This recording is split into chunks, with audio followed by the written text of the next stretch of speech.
Buenas, ¿qué tal? ¿Cómo les va? Gente querida, ¿cómo andan? ¿Cómo van esas cursadas a distancia? Bueno, espero que estén aprendiendo mucho, mucho, mucho. Y cada vez un poquito más cerca de ser docentes. El camino es largo, pero se llega. Lo que hay que hacer es no dejar de caminar. Bueno, gente, a ver, estamos entonces con el libro de Flannery, ¿sí? Estamos tratando de entender poco a poco qué es el calentamiento global, cuáles son sus causas, cómo se lo podría prevenir. Prevenir ya es tarde. ¿Cómo se lo puede combatir? Bueno, y la clase pasada terminó, en la clase pasada hablamos sobre varias cosas, pero bueno, el tema principal fue la capa de la atmósfera. Hablamos de un par de cosas más y cerramos la clase hablando de el efecto de cómo se genera un circuito de retroalimentación positiva, ¿no? Entre la temperatura del planeta y el vapor de agua. A ver, pero yo después mirando ese video es como que no me quedé muy contento con esa explicación, así que la voy a volver a dar. ¿Está bien? Ahora la doy. Antes de ir a esa explicación, la del vapor de agua, y explicarlo de vuelta de manera más completa y más pausada, unos comentarios sobre Venus, nada más. Vieron que yo estuve mencionando mucho Venus. Y bueno, la verdad es que a los que nos gusta la astronomía, Venus nos parece un planeta hermoso. Así que no sé si lo saben reconocer en el cielo. Pero Venus es el famoso lucero de la mañana o lucero del atardecer, como se lo quiera llamar, ¿no? Es eso que parece una estrella, pero no es una estrella, es un planeta muy, muy brillante, que según la época del año aparece en el atardecer, o aparece al amanecer, o a veces no aparece, ¿no? Pero cuando aparece el amanecer aparece por un breve tiempo y desaparece. Cuando aparece el atardecer aparece por un breve tiempo y desaparece, ¿no? Bueno, ese punto tan, tan brillante que nunca está muy lejos del Sol, y nunca está muy lejos del Sol porque es el segundo planeta desde el Sol, Mercurio, Venus, ¿no? Está más cerca del Sol que nosotros, se llama Venus. Ese punto tan brillante es Venus. Es un punto hermoso, hermosamente brillante del cielo. Nunca lo vamos a ver a las 2 de la madrugada, 3 de la madrugada, precisamente porque al estar cerca del Sol, cuando son las 2, 3 de la madrugada, digamos, el Sol ya se nos fue mucho. Entonces, junto con el Sol se nos fue Venus, ¿no? Así que por eso se lo ve al atardecer o al amanecer. Piensen que Venus es el tercer punto más brillante del cielo. El punto más brillante del cielo es obviamente el Sol. El segundo, obviamente la Luna. Y el tercero, Venus. ¿Sí? Y el cuarto punto más brillante del cielo es una estrella que se llama Sirio. Pero bueno, Venus es yo hice una vez un curso de astronomía y con Mariano Rivas en el planetario, ¿no? Excelente curso, más que recomendable.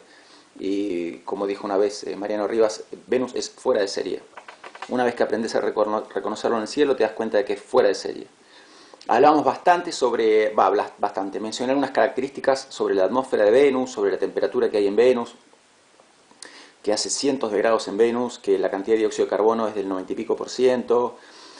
Hay lluvias de ácido en Venus, y así todo. Hubo varias misiones, los rusos mandaron varias misiones a Venus con el propósito de ingresar a Venus. Misiones no tripuladas, obviamente, ¿no? Y hubo algunas misiones que lograron ingresar a Venus, aterrizar en Venus, o sea, o si quieren lo pueden decir a venusizar, una cosa así, no sé, vieron que hay gente que prefiere decir amartizar para aterrizar en Marte, alunizar para aterrizar en la Luna, etc. Bueno, ya está. No vamos a decir a venusizar. Algunas de esas misiones que mandaron los rusos lograron aterrizar en Venus y sacar un par de fotos. Esas misiones eran las misiones Venera, ¿no? Misiones rusas. Así que si lo buscan van a encontrar las fotos. No se van a impresionar mucho porque son fotos viejas, que tienen décadas, o sea, tienen baja definición, y es muy poco lo que llegaron a fotografiar. Estas ondas que mandaron los rusos, como pueden imaginarse, duraron apenas unos minutos, porque estaban a 400 y pico, tenían que soportar condiciones de 400 y pico de grados y lluvias de ácido. Así que duraron poco estas ondas. Aún las que llegaron a aterrizar, duraron poco. Bueno, como comentario de astronomía. Así que ojalá haya logrado con estos comentarios despertar un poquito de interés en el cielo, en ustedes, en aquellas personas que no lo tuviesen, ¿no? Y quien ya lo tenía probablemente ya sabía estas cosas o aprendió un poquitito más. Bueno, ahora sí, vamos a hablar sobre el vapor de agua, ¿no? Entonces, a ver, lo que yo quiero explicar, bueno, tacho esto de venera para no confundir. Lo que yo quiero que me entiendan es por qué el vapor de agua produce efecto invernadero, ¿no? El vapor de agua no es dióxido de carbono, no es metano, esos son todos, digamos, son todos gases tóxicos. El vapor de agua es vapor de agua, entonces parece como que es algo recontra inofensivo en principio. Está todo el tiempo sobre nuestras cabezas, está en nuestras mismas casas cuando hacemos mate y empieza a salir vapor de la pava. O cuando hervimos cualquier cosa, ahí tenemos vapor de agua. Bueno, el vapor de agua produce efecto invernadero. ¿Por qué? ¿Por qué? Bueno, primero, la vez pasada explicamos ya varias cosas sobre el vapor de agua, ¿no? Sobre lo que es la condensación y demás. Ok, bárbaro. Pero escúchame lo siguiente. A ver, piensen en la siguiente cuestión. Nosotros, que somos habitantes del famoso AMBA, de la famosa AMBA, Área Metropolitana de Buenos Aires, ¿cómo la pasamos acá en el verano? Nos morimos de calor, ¿no? ¿No es cierto? Nos morimos de calor. Bárbaro. Y cuando llega la noche, sentimos como, uy, qué alivio, ¿no? Ahora está más fresquito. Digo, de cuando tuviste un día de 34 grados en el verano, en el conurbano bonaerense, y llega la noche, ¿te baja de golpe a 17, 18 grados la temperatura? Cosa que está más lindo, más copado. Respuesta, no necesito decírselas. Bueno, te morí de calor igual. Las noches son repugnantes también. Ok. Y si alguna vez tuvieron la oportunidad de pasar unos días en Córdoba, por ejemplo, o en San Luis, en un clima seco, que los hay varios del país, Mendoza, bueno, ¿qué pasa en un clima seco? Puede hacer mucho calor durante el día, pero a la noche te viene un alivio, refresca. Es más, a veces refresca mucho. A veces hay mucha amplitud térmica, te tenés que hasta abrigar a la noche. Y acá no nos pasa eso. Nos morimos en el verano, cuando tenemos un día de mucho calor, tenemos una noche insoportable también. ¿Por qué? Porque el aire nos enfría acá a la noche. En los climas húmedos el aire no se enfría a la noche. O sea, se enfría, sí, pero muy poquito, muy poquito. Bueno, ¿por qué? Por el efecto invernadero que produce el vapor de agua. ¿Qué quiere decir que vivimos en un clima húmedo? Quiere decir que el vapor de agua que contiene nuestro aire es mucho más que el vapor de agua que contiene el aire de Córdoba, San Luis o Mendoza. U otros lugares también. Entonces, ahí tienen la prueba, ¿no?, de que el vapor de agua produce efecto invernadero. El vapor de agua produce retención de calor. Se retiene el calor con el vapor de agua. Ahora.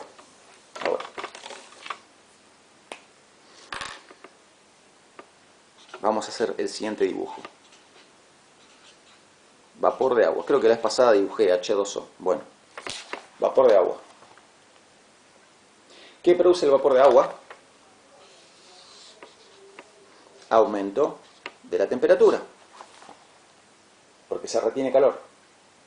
Y cuando se retiene calor, ¿qué pasa? ¿Qué dijimos la vez pasada? ¿Qué pasa con la capa? ¿Qué ocurre con la capa? El aire, decíamos la vez pasada, tiene cierta capacidad para retener vapor de agua. Bien, esa capacidad puede ser mayor o menor. Y la temperatura influye mucho en esa capacidad que tiene el aire de retener vapor de agua. Entonces, cuando más caliente está el aire, más vapor de agua puede contener. Cuanto más frío está, menos vapor de agua puede contener. Entonces el vapor de agua empieza a condensarse. Entonces, ¿qué pasa? El vapor de agua, ¿no?, favorece el aumento de la temperatura. El aumento de la temperatura, ¿qué hace? Aumenta la capacidad del aire de retener calor.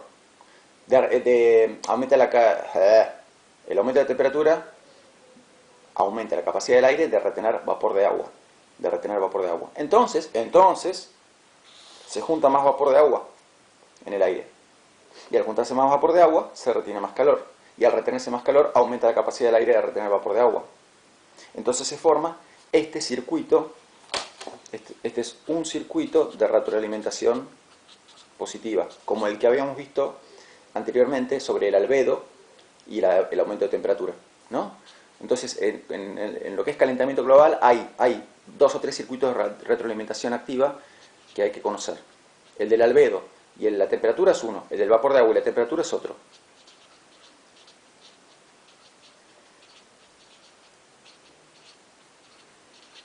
Entonces, acá tienen un circuito de retroalimentación positiva. No se vayan a confundir cuando lo anoten en sus cuadernos. No es que esto es el circuito de retroalimentación positiva. Es uno de los circuitos de retroalimentación positiva.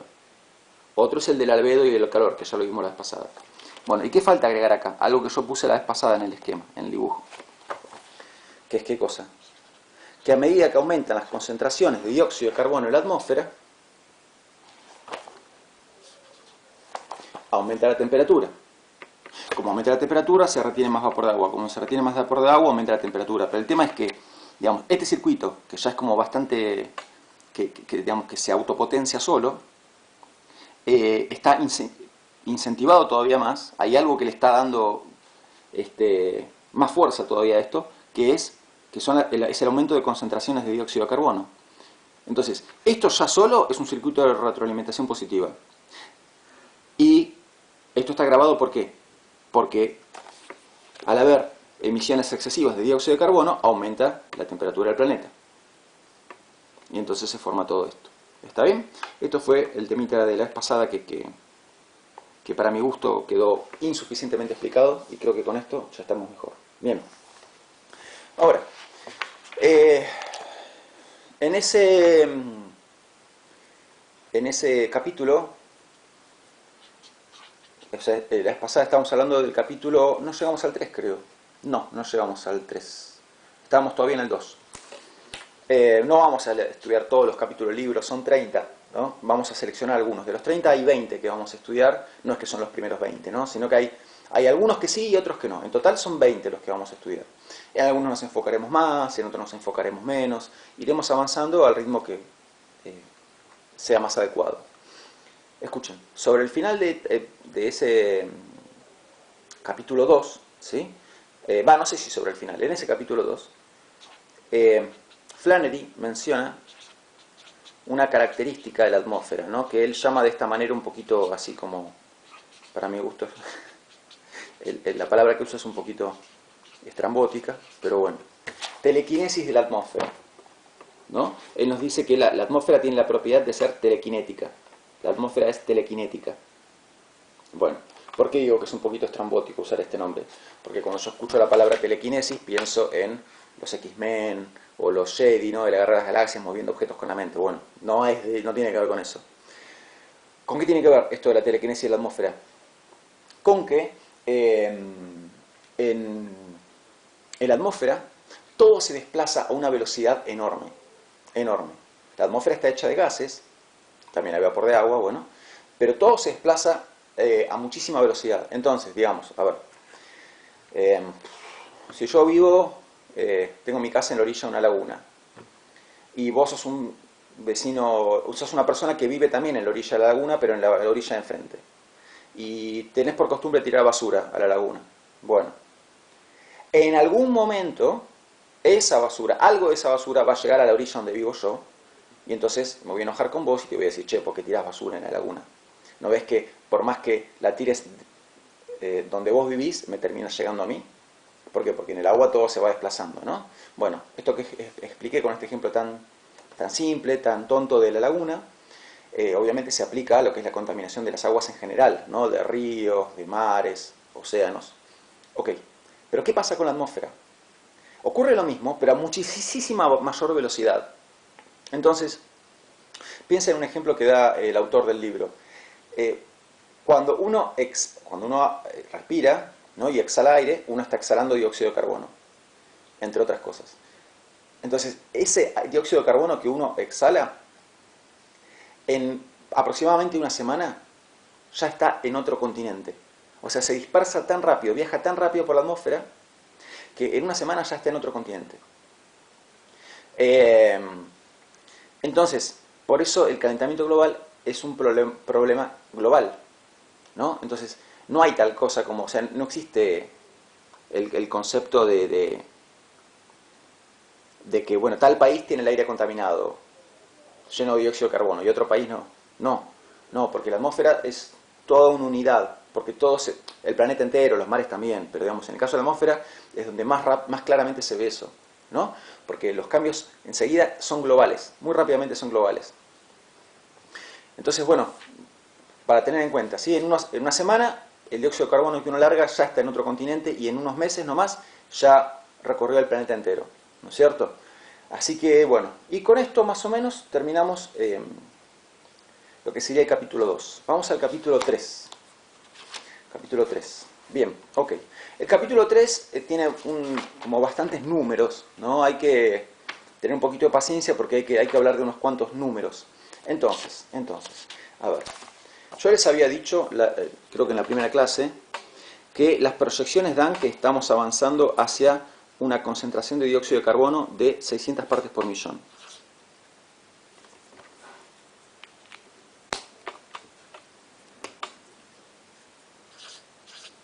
¿Ok? Bien. 600 ppm.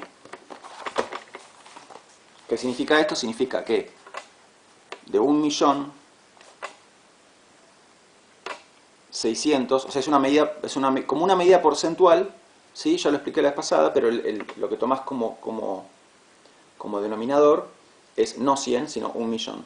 ¿Por qué? Porque si ponemos 100 tenemos que decir todo el tiempo 0,0. ¿Sí? Entonces, para no estar todo el tiempo diciendo eso, cambiamos el número de referencia y en vez de usar 100 usamos 1.000.000. ¿Sí? Entonces, las proyecciones dan que estamos avanzando hacia esto. Cuando esto se alcance, yo les había dicho, ya va a ser como muy tarde para muchas cosas. Bien. Ok. ¿Cuál era la concentración de dióxido de carbono tradicional del planeta Tierra hasta hace algunos cientos de años? La concentración de dióxido de carbono tradicional, o sea, la concentración preindustrial, ¿no? Preindustrial. ¿Cuáles eran los niveles preindustriales? Preindustriales quiere decir antes de la revolución industrial, hasta antes del año 1800, por ahí. Las concentraciones preindustriales de dióxido de carbono eran de... el número que les pongo a veces puede variar un poquito según la fuente que consulten. Más o menos 300 partes por millón. ¿Sí? A veces pueden ver en el libro 280, bueno, son pequeñas diferencias. Anotamos 280 también porque, como aparece el número por ahí, no queremos marear, entre 280 y 300 partes por millón. Esos eran los niveles preindustriales. Bien, ok. Muy bien. Mayo 2019, como para dar una medición ya actual, contemporánea. Mayo 2019. En mayo 2019 tenemos una concentración de 415 partes por millón.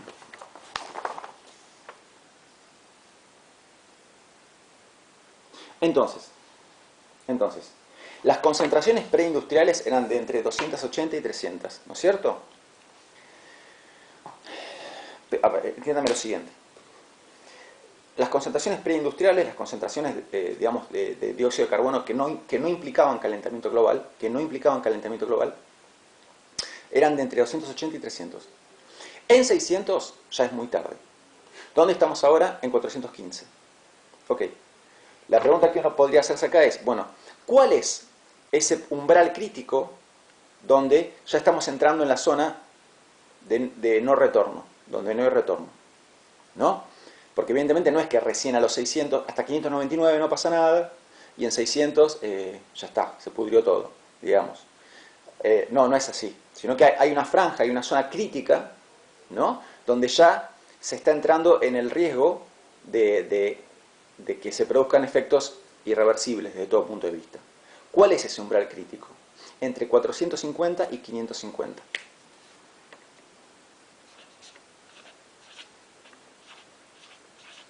¿Sí?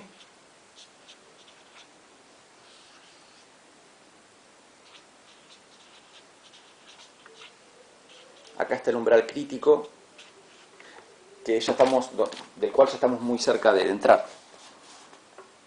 Al cual ya estamos muy cerca de entrar. Ahí está, me expresé mal.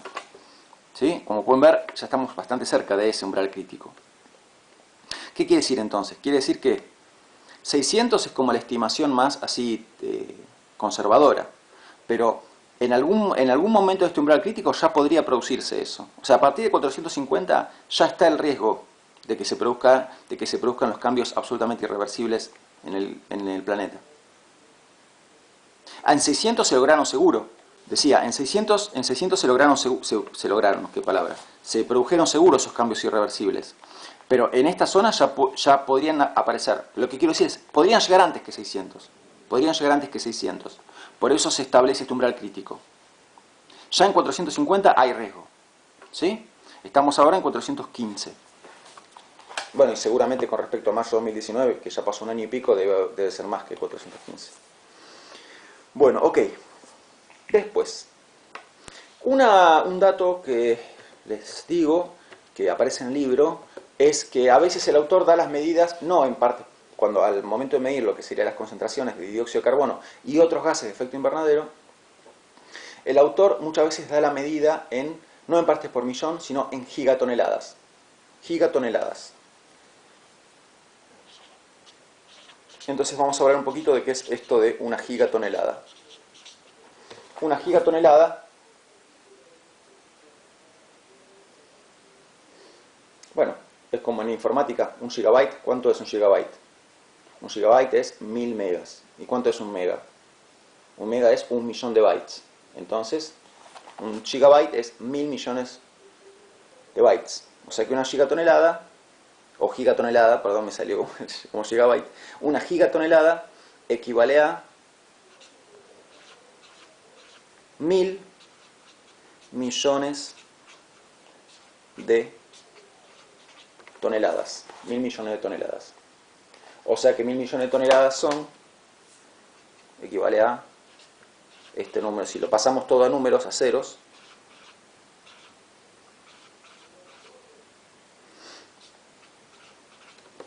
esta cantidad de toneladas. ¿Sí? Bueno, ahora, escúchenme lo siguiente. ¿Cuál es la diferencia entre medir las concentraciones de dióxido de carbono en partes por millón y medirla en gigatoneladas? La diferencia está en que partes por millón es una medida relativa. Entonces yo te digo 600 o 300 partes por millón, por ejemplo. O la medida actual, 415 partes por millón.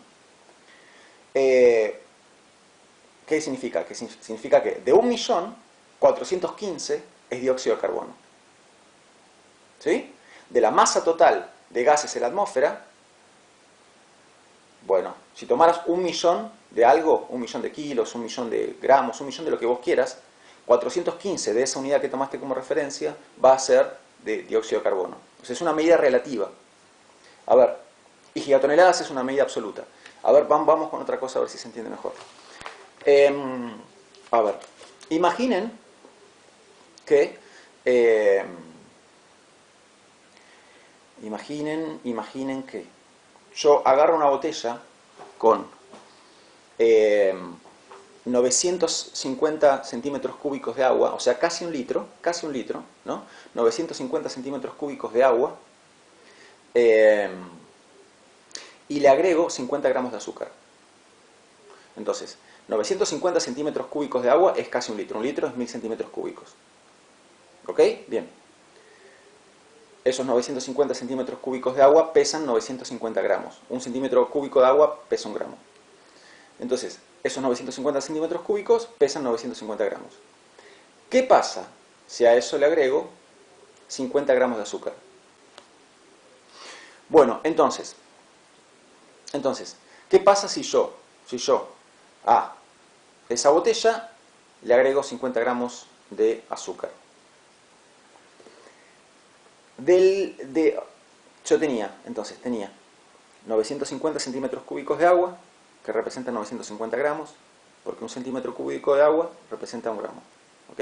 Bien. Agregué 50 gramos de azúcar. Ok. ¿Cómo puedo expresar la cantidad de azúcar que contiene esa botella? Porque contiene azúcar y agua.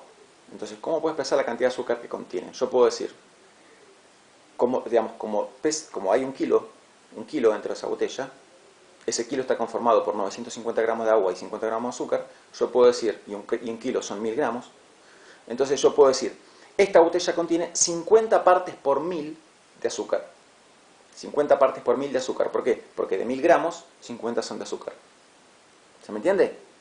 Eso ahí lo que estoy expresando es la cantidad de azúcar de manera relativa, de manera proporcional, ¿no? Entonces estoy diciendo, la proporción es 50 a 1000. O sea, de 1000, 50 son de azúcar. O puedo, si lo quiero expresar en millones, lo que hago es agregarle 3 ceros. Entonces 50 partes por 1000 equivale a 50.000 partes por millón y es exactamente lo mismo. Decir 50 partes por 1000 es lo mismo que decir 50.000 partes por millón. O si lo quiero expresar porcentualmente, lo que voy a decir es que esa botella contiene 5% de azúcar. Entonces, 5% de azúcar, 50 partes por 1000 de azúcar, o 50.000 partes por millón de azúcar, es todo lo mismo. ¿Sí? Entonces, ¿qué estoy expresando ahí? El contenido de azúcar de manera relativa, tomando como referencia un número, en relación a un número, por eso digo de manera relativa, en relación a un número. Ese número es en un caso 100, cuando digo todo en términos porcentuales, en otro caso es 1000, cuando expreso las cosas, la cantidad de azúcar en partes por 1000, y en el otro caso es 1.000.000, cuando expreso la cantidad de azúcar en partes por millón. Según cuál sea el número que tome como referencia, voy a decir 5, 50 o 50.000. Si tomo como referencia 100, 5%. Si tomo como referencia 1000, 50 partes por 1000. Si tomo como referencia 1.000.000, 50.000 partes por millón. ¿Sí? Eso es una cosa. Y otra cosa es decir que la botella contiene 50 gramos de azúcar. ¿Qué hice acá? Lo que hice fue expresar la cantidad de azúcar en términos absolutos, no en términos relativos, sino en términos absolutos. Entonces no tomé como referencia un número, sino que directamente dije 50 gramos de azúcar. Ok, bueno, esto que yo les acabo de expresar, de explicar, es la diferencia que hay entre expresar un número de manera relativa o de manera porcentual. Entonces uno puede expresar la concentración de dióxido de carbono en la atmósfera de manera relativa y expresarlo en partes por millón o en porcentaje, que también lo hicimos la vez pasada. O uno puede expresar el contenido, la cantidad de dióxido de carbono en la atmósfera en términos absolutos. Entonces, ¿qué hacemos? Calculamos cuántas gigatoneladas de dióxido de carbono hay en la atmósfera. Que equivale, en el ejemplo que acabo de dar, equivale a decir, bueno, esta botella tiene 50 gramos de azúcar. Ok, la atmósfera, ¿cuánto tiene en total de dióxido de carbono? ¿Sí? Bien. Entonces, una vez que entendimos esto, entendemos a qué nos referimos cuando expresamos la concentración de dióxido de carbono en gigatoneladas. Ok, ¿cuántas gigatoneladas de dióxido de carbono hay en la atmósfera? Se puede hacer la cuenta. Se puede hacer la cuenta, pero antes de hacerla, si me entendieron esto, bárbaro. Entonces, vamos con lo siguiente. Hay dos maneras de expresar cuántas gigatoneladas hay. De dos maneras, a ver. Uno puede... A ver.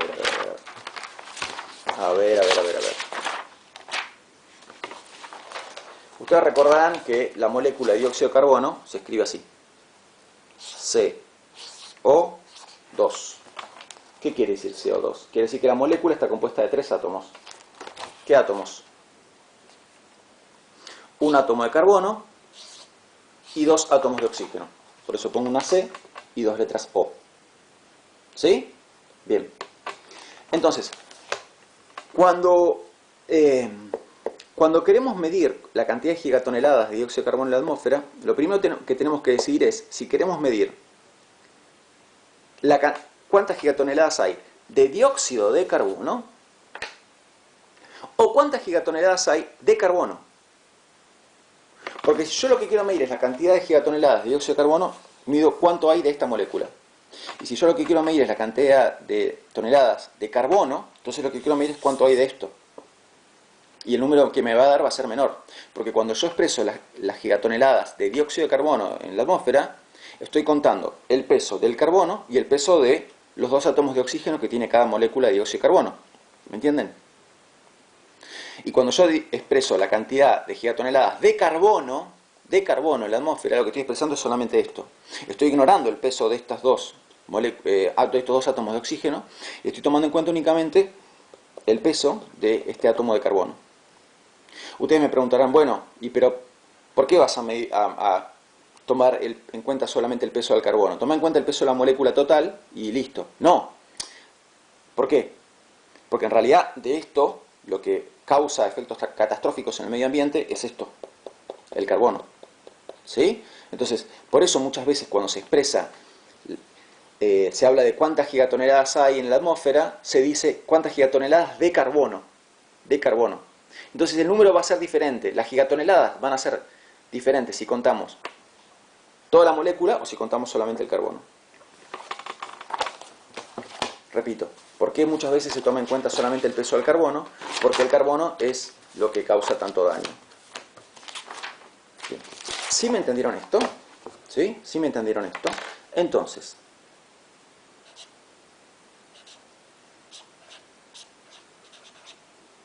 y otro comentario. Cuando hablamos en términos de partes por millón, siempre estamos hablando del dióxido de carbono, no del carbono, sino del dióxido de carbono, de la molécula entera. Entonces, si la concentración de dióxido de carbono, o sea, de la molécula entera, si la concentración de dióxido de carbono en la atmósfera es de una parte por millón, entonces el cálculo que tenemos que hacer para saber cuántas gigatoneladas de carbono hay es 2.13 gigatoneladas de carbono en la atmósfera. ¿Sí? Entonces, una parte por millón de dióxido de carbono, si en la atmósfera tenemos una parte por millón de dióxido de carbono, significa que nunca tenemos una parte por millón nada más. Pero bueno, si hubiera una sola parte por millón de dióxido de carbono en la atmósfera, entonces el total de carbono en la atmósfera sería de 2.13 gigatoneladas.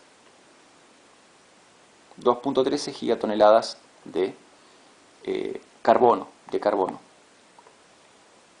Con lo cual, vamos a agarrar el celular y vamos a hacer la cuenta de, tomando como medida mayo 2019, que había 415 partes por millón de dióxido de carbono, vamos a calcular cuántas gigatoneladas de carbono representa eso. 415, ¿sí? 415 partes por millón de dióxido de carbono. Lo multiplicamos por 2.13 y nos da 883 gigatoneladas de carbono en la atmósfera. ¿Sí? Equivale a eso. Bien. Si uno quiere sacar la cuenta de una parte por millón, cuántas gigatoneladas representa no de carbono, sino de dióxido de carbono, de la molécula completa, entonces el cálculo es 7.82. ¿Sí? 7.82 gigatoneladas de dióxido de carbono. Entonces, si hacemos el mismo cálculo y queremos saber 415 partes por millón de dióxido de carbono, ¿cuánto representa en gigatoneladas de dióxido de carbono en la atmósfera? Entonces hacemos 415 por 7.82. ¿Sí? Este es el cálculo. Entonces eso me da 3.245. ¿Pero 3.245 de qué?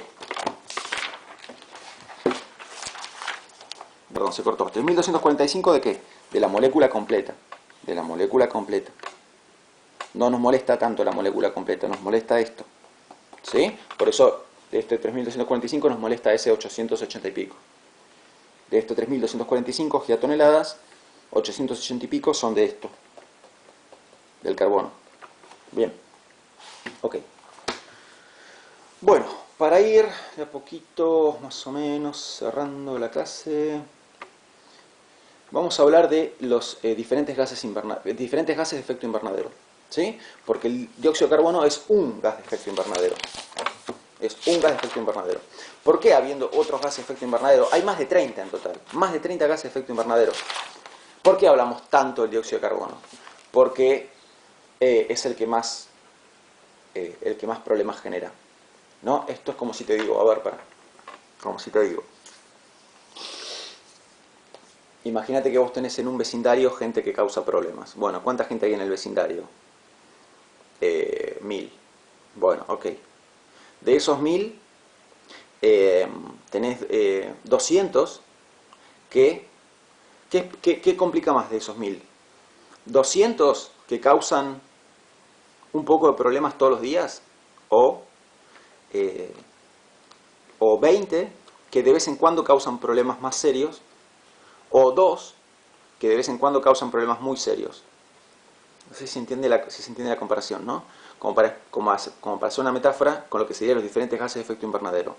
Hay gases peores que el dióxido de carbono, ¿sí? Lo que pasa es que están en concentraciones mucho menores, mucho menores. Entonces, por ejemplo, el metano es mucho más poderoso como gas de efecto invernadero que el dióxido de carbono. Lo que pasa es que hay mucho menos metano que dióxido de carbono, ¿no es cierto? Entonces, por eso la metáfora del vecindario. Ok. Entonces, de dióxido de carbono ya venimos hablando bastante. Vamos a hablar de otros. Vamos a mencionar particularmente otros dos. Repito, más de 30, pero digamos, el top 3 sería dióxido de carbono, metano, óxido nitroso. ¿Sí? Hay más, hay más. Y vimos que el mismo vapor de agua genera efecto invernadero también, ¿no? Entonces, tenemos el CO2, dióxido de carbono, del cual ya venimos hablando. Tenemos el CH4. ¿Qué es el CH4? Metano. ¿Sí? Metano. Ok. Vamos a hablar un poquito del metano. ¿Cómo está compuesto, ¿De qué está compuesta la molécula del metano? De un átomo de carbono y 4 átomos de hidrógeno. Ok.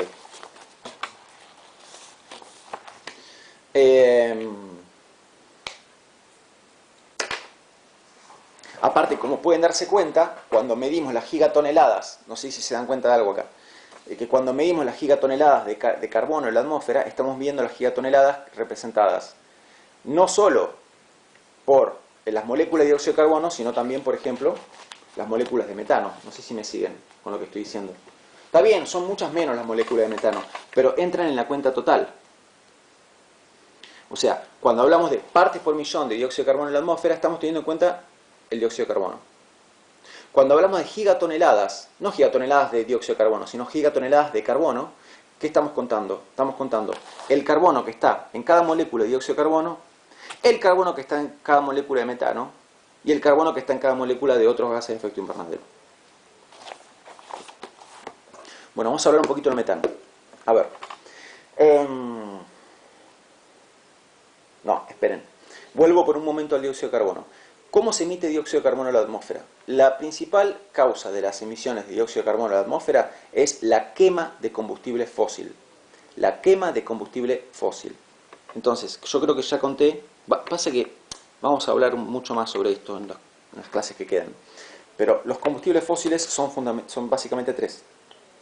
El petróleo, el gas y el carbón. Esos tres. ¿Sí? Entonces, emisiones de petróleo se producen, por ejemplo, cada vez que pisas el acelerador del coche. O aunque no pises el acelerador, no importa porque también está quemando nafta el coche. Así que ahí hay emisiones de dióxido de carbono. Emisiones de gas, sí. De emisiones de dióxido de carbono por el gas gas natural, sí, también. El gas natural de la cocina, el gas natural de los equipos de GNC, de los coches, todo eso, ¿sí? La quema de todo eso genera emisiones de dióxido de carbono.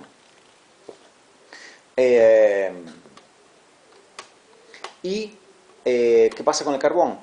¿Qué pasa con el carbón? Bueno, ustedes me preguntarán, pero no, yo no veo gente quemando carbón por la calle. O sea, pensarán en el asado, nada más algunos. Bueno, aparte de no coman asado porque no está bien. Ahí metí el comentario vegano. Bueno,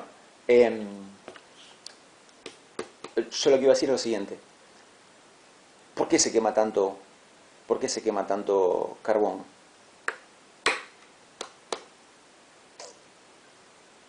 Sí, esto me va a llevar de tema. Ok, se quema tanto carbón, ¿por qué?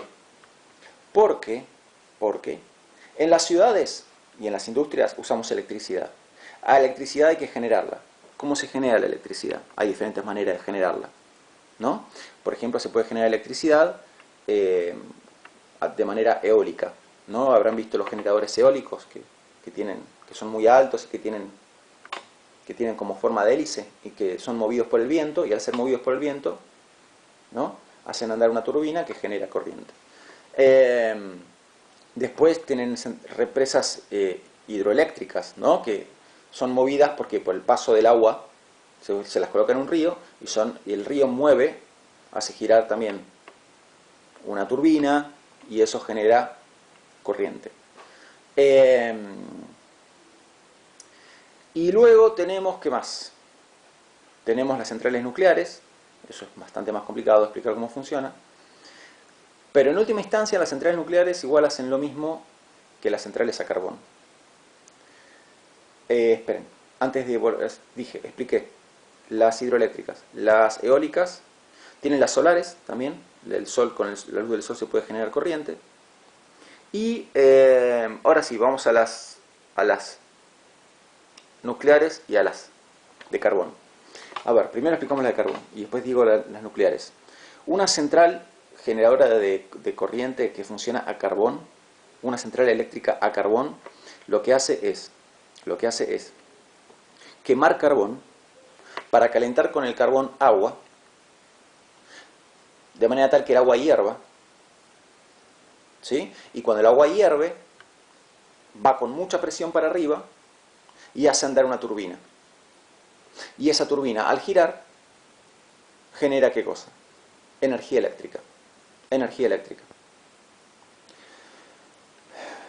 Es el mismo, en el fondo el mecanismo es el mismo que una locomotora de vapor del siglo XIX, digamos. Solo que se lo está usando para generar corriente en vez de para hacer andar una locomotora, ¿no? Entonces, aunque estemos en el año 2020, la mayoría de las centrales eléctricas del mundo funcionan de esta manera tan rudimentaria. Queman carbón para hacer hervir agua, para que el vapor de agua genere una turbina y la turbina genere corriente. Entonces, espero que ahora empiecen a ver por qué es tan problemático el tema de las emisiones de dióxido de carbono.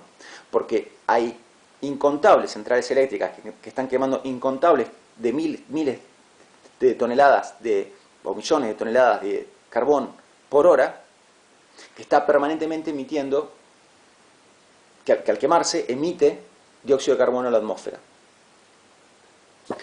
Bien, esa es una de las principales causas del calentamiento global, la quema de carbón.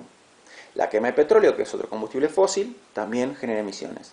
La quema de gas, que es otro combustible fósil, también genera emisiones. ¿Sí? Pero de esos tres, el más problemático en el mundo es el carbón. Si ustedes me preguntan, ¿por qué se quema tanto carbón? Si sabemos el daño que causa, la respuesta es porque es la forma más barata de generar electricidad. Obviamente, eso no justifica que se lo haga. Hay que buscar soluciones alternativas. ¿No es cierto? Bien. Y con respecto a la energía nuclear, en realidad, por más que digamos haya un montón de cosas para entender al respecto, si quieren pueden mirar la serie Chernobyl, que es muy buena, y en el último capítulo se explica de manera, como para los que no somos físicos, se explica bastante, hay un personaje que explica con bastante claridad cómo funciona una central eléctrica nuclear. Pero más allá de toda la complejidad que tiene una central nuclear, las reacciones nucleares que se generan en una central nuclear son en última instancia para calentar agua. Al calentarse agua, se genera vapor de agua, el vapor de agua con su presión para arriba hace andar una turbina y esa turbina genera corriente. Entonces, digamos, el principio, o sea, la idea de una central nuclear, de cómo generar corriente, es en el fondo la misma que una central a carbón. Se calienta agua para hacerla hervir y que el vapor de agua haga mover una turbina. La diferencia está en qué combustible se usa. Y en una central a carbón lo que se hace es quemar combustible fósil. Y en una central nuclear lo que se hace es generar reacciones nucleares. Las dos cosas tienen sus pros y sus contras. Las centrales nucleares, las centrales a carbón, generan una tremenda cantidad de emisiones de dióxido de carbono. Y las centrales nucleares, no. Pero tienen otros riesgos que ya sabemos cuáles son. Entonces, por eso es como... Después vamos a hablar más en detalle de las centrales nucleares. Pero el tema del calentamiento global puso de vuelta sobre la mesa la discusión acerca de la energía nuclear, ¿no? Porque la energía nuclear, siempre que funcione bien y no pase algo como lo que pasó en Chernobyl,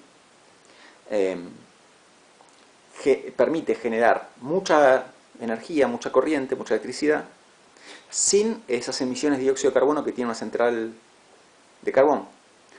Lo que pasa es que, bueno, obviamente el tipo de combustible que se usa es muchísimo más peligroso que el carbón, Eh, entonces de ahí la controversia que hay. De todas maneras, la cantidad de controles y la cantidad de protocolos que se tienen que cumplir para abrir una central nuclear hacen que hoy en día sea mucho más seguro. Pero precisamente como se tiene que abrir tanto, se tiene que cumplir con tantos protocolos, se abren muy pocas centrales de energía nuclear hoy en día en el mundo, poquísimas, porque requiere años hasta que se apruebe el proyecto, eso es todo un procedimiento, ¿no? Pero bueno, para cerrar el tema de las centrales nucleares y después lo retomaremos más adelante. Generan la corriente haciendo mover una turbina con vapor de agua. La diferencia está en cómo calientan el agua. El agua la calientan con reacciones nucleares. Esas reacciones nucleares no emiten el dióxido de carbono que sí emite una central a carbón. Ok, bueno, y volvemos al metano. Entonces, hice todo ese apartado para volver a hablar del dióxido de carbono y ahora volvemos al metano. Les quería hablar del metano como gas de efecto invernadero y del óxido nitroso. Y ya voy cerrando esta clase.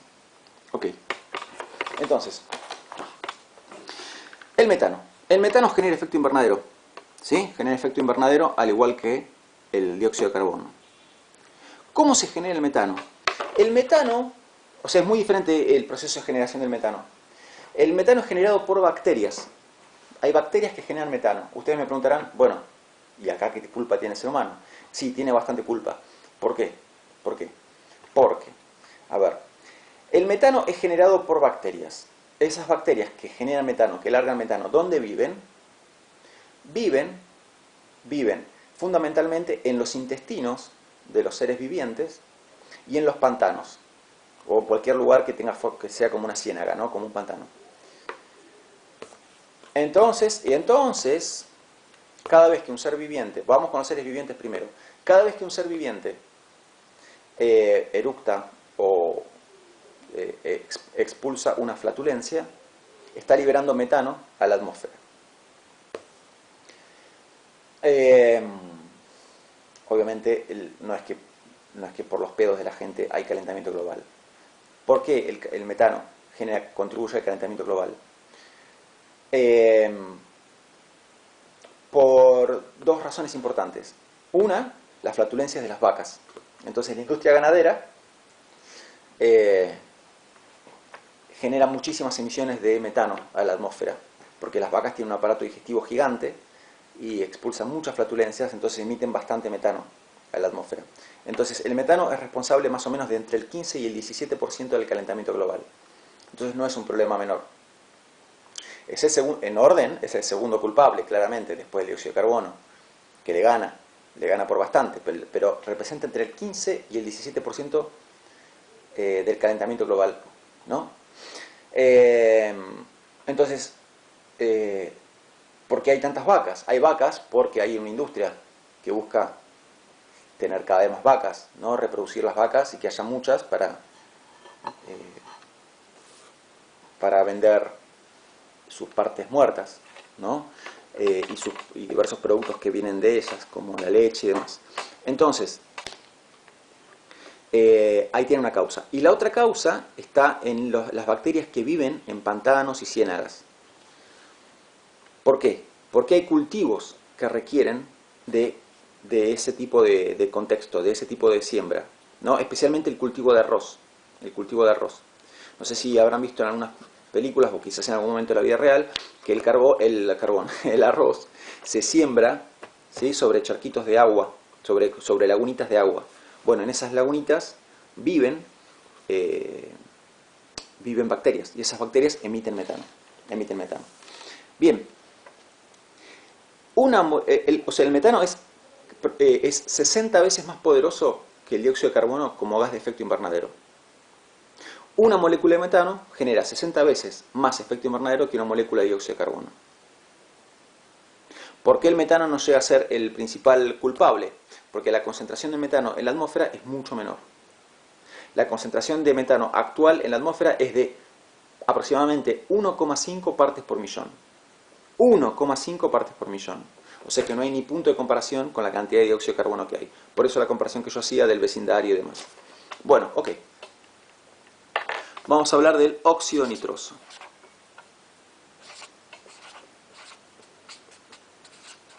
Óxido nitroso. ¿Sí? Bien, el óxido nitroso se produce quemando combustible fósil, lo producen los fertilizantes y tiene algunas fuentes más. Está en proporciones todavía menores, pero tiene 270 veces el poder invernadero que tiene el dióxido de carbono, ¿no? Bien. Y aparte, con otra complicación, que es que dura más tiempo que el dióxido de carbono en la atmósfera. Bueno, después, otros gases. Anotamos otros gases, que son los HFC, CFC, etcétera. ¿Sí? Más, acá anoté dos más, los HFC y CFC, y hay otros. El etcétera no es un gas, etcétera es etcétera. De los CFC vamos a hablar cuando hablemos del agujero en la capa de ozono, en otro, que lo dejamos para otra clase eso, ¿no? Pero entonces, dentro de otros gases entran muchos. De esos muchos, un ejemplo es el HFC y otro ejemplo es el CFC. Bueno, y con esto tenemos suficiente por hoy. ¿Sí? Vamos a cortar acá. Bueno, nos vemos en el próximo video. Cuídense mucho. Chao.